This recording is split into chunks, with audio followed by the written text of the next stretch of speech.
Baba mpendwa, Bwana wetu aliye mbinguni, tumeimba hivi punde kuhusu damu yako iliyomwagika kwa ajili yetu. Na leo tutaangalia hata ahadi iliyo katika damu yako, na tutakaribia sana kuchunguza miaka ya mwisho iliyopita tangu orodha fulani ya Sabato kuu ilipokamilika katika mwaka 2015. Nasi tunauliza ni nini kimetokea tangu wakati huo, kwa kuwa miaka 10 imepita. Na tutaangalia hayo kwa darubini kubwa ya hekima yako, na tutatumia Roho Mtakatifu ili kuufanya picha iwe wazi. Tusaidie kuelewa. Wengi waliopo hapa wanaelewa mambo haya, angalau orodha ya Sabato kuu, lakini wengine hawaelewi. Kwa hiyo inanibidi kuanza kwa kutoa muhtasari kidogo wa yale tuliyojifunza tangu 2010 na 2011. Lakini ninatumaini kwamba leo utamimina Roho kwa wingi juu ya wale wanaosikia mambo haya kwa mara ya kwanza, na pia juu ya wale wanaoyasikia kwa mara ya pili, na watasikia mambo mapya kutoka katika yale ya kale. Hili ndilo ninaloomba katika jina la Yesu Kristo. Na tafadhali, nipatie maneno yako, siyo yangu. Amina. Sasa wengi watajiuliza, kwa sababu nilisema kwamba tutazungumzia ahadi ya Kristo, ambayo ni ahadi tunayopaswa kuwa nayo sisi kama Wakristo. Ni aina fulani ya programu tumizi, software, tunayopaswa kuwa nayo, mfumo wa imani tunaopaswa kuumiliki ili kuwa kama Kristo. Na kwa hiyo nilimuomba Chuck kufanya kitu kama hicho, ahadi ya Kristo akija juu ya farasi mweupe. Kama tunavyoamini sasa, 3 Atlas inamwakilisha akija. Kisha kuna baadhi ya nukta, nazo ni alama za maswali. Nini kimetokea tangu orodha hii ya Sabato kuu ilipokamilika? Na niliweka kichwa cha habari, sikukuu zilizosahaulika. Nanyi mtajiuliza kichwa hiki kinamaanisha nini?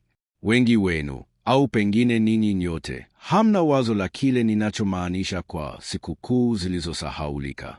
Lakini Sabato kuu, orodha ya Sabato kuu, inahusiana na sikukuu, kama wengi wanavyojua, sikukuu za Biblia. Jinsi orodha ya Sabato kuu inavyojirudia katika uzoefu wa watu wa Mungu. Hiyo ndiyo mada ya mahubiri marefu ya leo.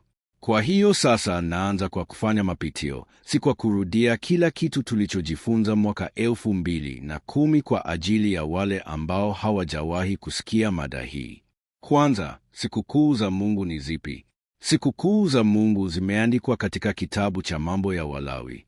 Ni hizi: Pasaka, mikate isiyotiwa chachu, Pentekoste, tarumbeta, Yom Kippur, vibanda, tabernakulo na Shemini Atzeret.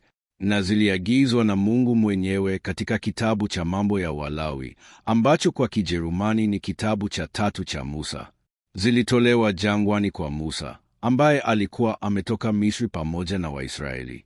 Nazo zilishikwa mara tu baada ya kuingia Kanaani, baada ya miaka 40 ya kutangatanda jangwani. Hapo ndipo pia kuhesabiwa kwa yubile kulipoanza, sivyo?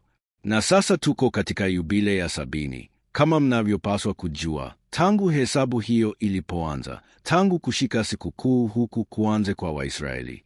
Kulingana na Mtume Paulo, sikukuu hizi zilikuwa mfano wa mambo yajayo, ya matukio ya baadaye.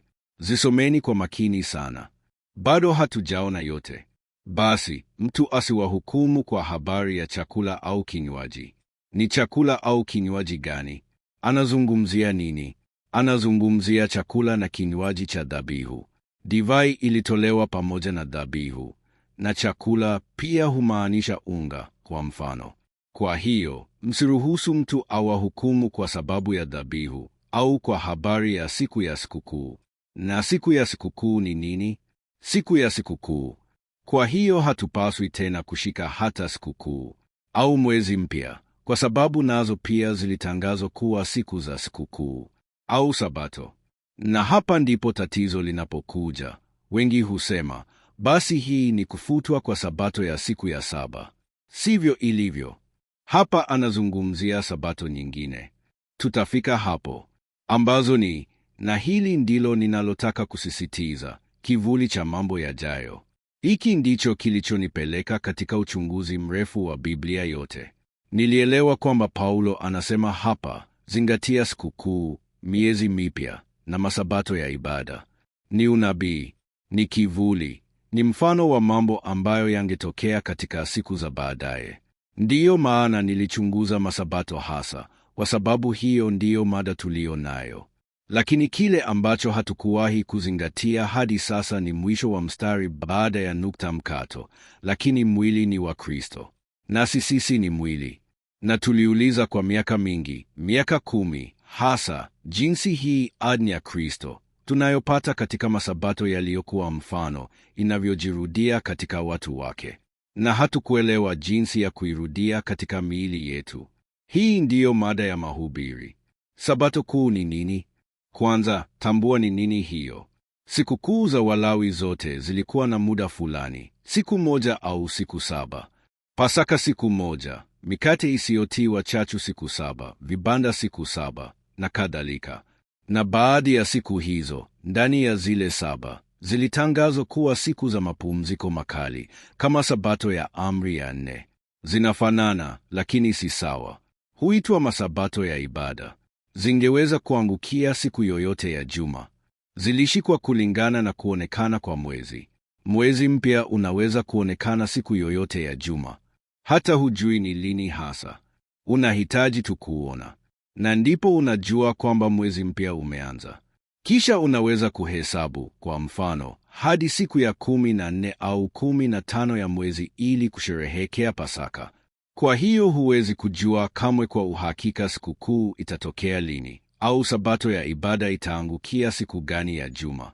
Wakati mwingine inaweza kuangukia pamoja na sabato ya juma, ile ya siku ya 7, sabato ya amri ya 4. Paulo anaposema, msihukumiwe kwa sababu ya sabato.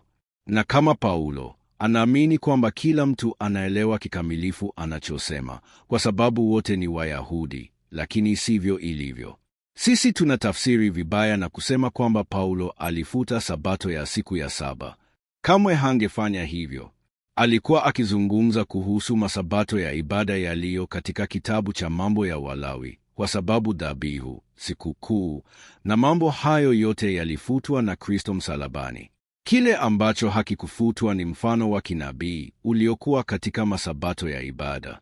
Hili limekuwa likitimizwa katika wakati wa hukumu tangu 1844. Kumbuka vizuri, ninapozungumzia sikukuu au sabato kuu, ninamaanisha nini? Endapo sabato ya ibada, siku ya sikukuu iliyotangazwa kuwa siku ya mapumziko ya lazima, ingeangukia moja kwa moja kwenye sabato ya siku ya 7, wakati zilipolingana kwa hukumu ya Mungu ya mwezi, Wayahudi waliita mlingano huo sabato kuu. Na hili hutokea mara moja tu katika Biblia yote. Nayo ni sabato kuu ya mapumziko ya Yesu kaburini baada ya kusulubiwa kwake. Hiyo ilikuwa sabato kuu. Yohana, mtume mpendwa, analitaja katika sura ya 19, mstari wa 31. Basi Wayahudi, kwa kuwa ilikuwa siku ya maandalio, yaani Ijumaa, na ili miili isikae msalabani siku ya Sabato, kwa maana Sabato ile ilikuwa sabato kuu, waliomba miguu ivunjwe waondolewe. Kwa sababu siku ya kwanza ya mikate isiyotiwa chachu hufuata Pasaka.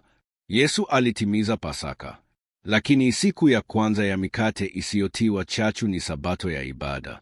Na kwa kuwa Yesu alisulubiwa kama mwana-kondoo wetu wa Pasaka siku ya Ijumaa, basi moja kwa moja alipowekwa kaburini kabla ya jua kuchwa, sabato iliyofuata ilikuwa sabato ya ibada, siku ya kwanza ya mikate isiyotiwa chachu, na pia ilikuwa sabato ya siku ya 7, jambo lililoifanya kuwa sabato kuu, siku kuu.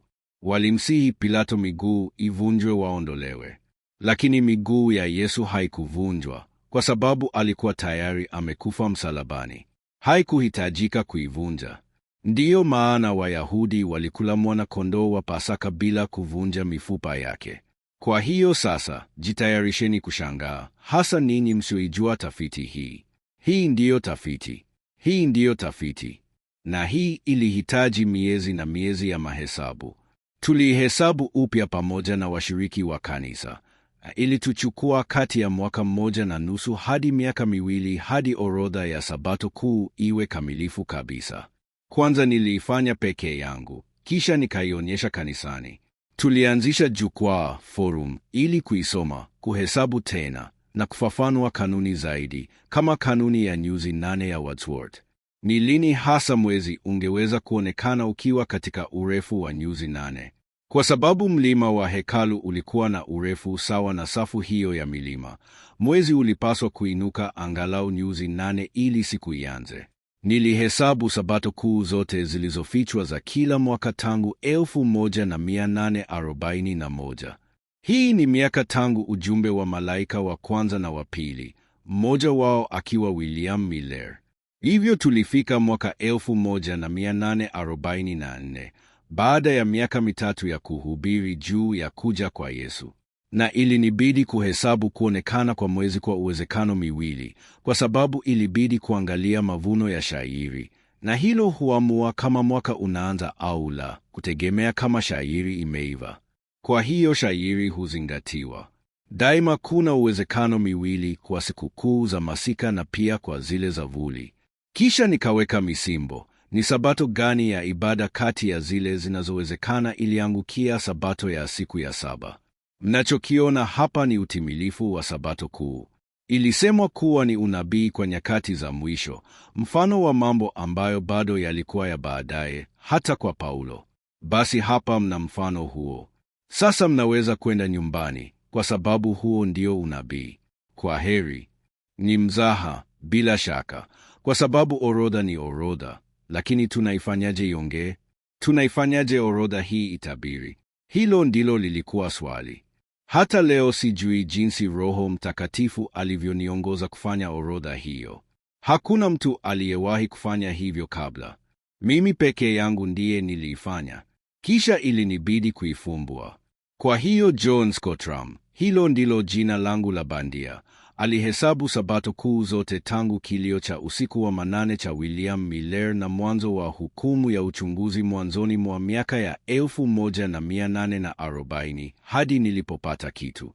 Nalo lilikuwa mwaka 2010. Kilichotokea ni orodha ndefu ya misimbo kwa uwezekano miwili wa sikukuu za masika na vuli. Tuna misimbo minne, miwili ya masika na miwili ya vuli, yote yakitegemea jua na mwezi. Jua na mwezi vipo hapo, sivyo? Tangu mwanzo, orodha ilifanana na muundo wa ADN kama tunavyoujua kutoka kwa genomu ya binadamu, bila kuingia maelezo hapa. Genomu ya binadamu ina minyororo miwili, amino asidi upande mmoja, nyingine upande wa pili, zinazoungana kama masika na vuli. Kwa hiyo hii inafanana sana, ukiendeleza hapa, na muundo wa ADN. Muundo wa ADN uligunduliwa na mtu aliyefariki wiki hii. Alifariki wiki hii. Katika miaka ya 1950 ADN iligunduliwa, ile iliyo katika kila seli ya mwili wetu. Ni nambari ndefu, kama hizi nambari hapa. Ndefu sana. Na yule aliyeigundua alifariki wiki hii. Alipokea tuzo ya Nobel ya tiba au biolojia kwa hilo, kitu kama hicho. Alifariki wiki hii. Na hii inafanana sana na hiyo ADN. Na unapaswa kugundua maana ya kila mfuatano wa msimbo. Na leo wanasayansi wanaweza kusoma genomu ya binadamu kwa namna hiyo. Wanaweza kusema, hiki ni pua, hii ni mifupa, hiki ni hiki, hii ni ini lako, hii ndiyo kazi ya ini. Leo inawezekana. Ilifumbuliwa. Lakini mwanzoni pia ilikuwa orodha ndefu ya nambari, hakuna zaidi. Kuwa na orodha hii ndefu katika hali iliyofumbuliwa, tukijua kwamba ni ADN ya Mkristo, kama Mkristo anavyopaswa kuwa, kungetupasa kutuonya kwamba siku moja kutakuja mgogoro utakaotaka kuharibu ADN hiyo, sivyo? Kupitia chanjo ili kubadilisha ADN yetu ya kibinadamu kuwa ya Shetani, ili kuharibu ADN yetu ya kibinadamu kwa ADN ya Shetani. Tayari tulijua orodha hii mwaka 2010, 2011. Lakini hata tukiwa na orodha, ilitubidi pia kujifunza kuhusu chanjo. Basi niliifumbuaje orodha hii? Niliifumbua kwa kutumia jiwe la Rosetta. Yeyote aliyewahi kusikia kuhusu arkeolojia anajua kwamba Kigiriki na hieroglifi ziliweza kufumbuliwa tu kwa msaada wa jiwe la Rosetta. Lilikuwa jiwe lililokuwa na maandishi yale yale katika hieroglifi za Misri na kwa Kigiriki. na kwa hiyo waliweza kulinganisha na kuona kwamba hieroglifi hazikuwa alama moja kwa kila neno, bali zilikuwa herufi, alama, kama katika lugha yetu. Jiwe la Rosetta lilitupa katika miaka ya 1940 fursa ya kuelewa kilichoandikwa katika piramidi, sio kabla ya hapo. Tulihitaji jiwe la Rosetta lililochimbuliwa jangwani. Bila hilo, hakuna mtu ambaye angeweza kufumbua hieroglifi. Mimi nilipata jiwe la Rosetta, nalo ni huu utatu wa miaka mitatu, mmoja baada ya mwingine. Miaka mitatu huunda utatu, sivyo? Hili ndilo jiwe la Rosetta la kufumbua, kwa sababu lilikuwa na mfuatano fulani wa misimbo ya Sabato kuu. Na mfuatano huu wa msimbo unafanana sana na mfuatano huu, kuanzia hapa hadi hapa, hadi hapa, hadi hapa, na unafanana kabisa na ule wa mwisho. Kwa hiyo sasa, ghafla, unaona mfanano miwili zaidi na ADN ya binadamu unapoona orodha iliyofumbuliwa mbele yako. Kwanza, genomu ya binadamu imeundwa kwa maneno, na daima herufi tatu pamoja huunda neno, sivyo? Huitwa tripleti. Najua kwa wengi wenu hili ni gumu, lakini ni Mungu anayefanya hivi. Mungu alituumba hivyo. Unapaswa kuwa na hamu kubwa ya kujua jinsi Mungu alivyokuumba na jinsi Shetani alivyojaribu kukubadilisha. Mfuatano mitatu ya jozi za besi pamoja katika biolojia ya binadamu huitwa kodoni. Na ghafla nikapata kodoni za tripleti zilizokuwa zikijirudia. Zingine hazijirudii kamwe. Zote ni tofauti, tofauti, tofauti. Lakini tuna tripleti zinazojirudia karibu kabisa, au karibu sana. Ngapi? 1, 2, 3, 4, 5, 6, 7, 8 na 9.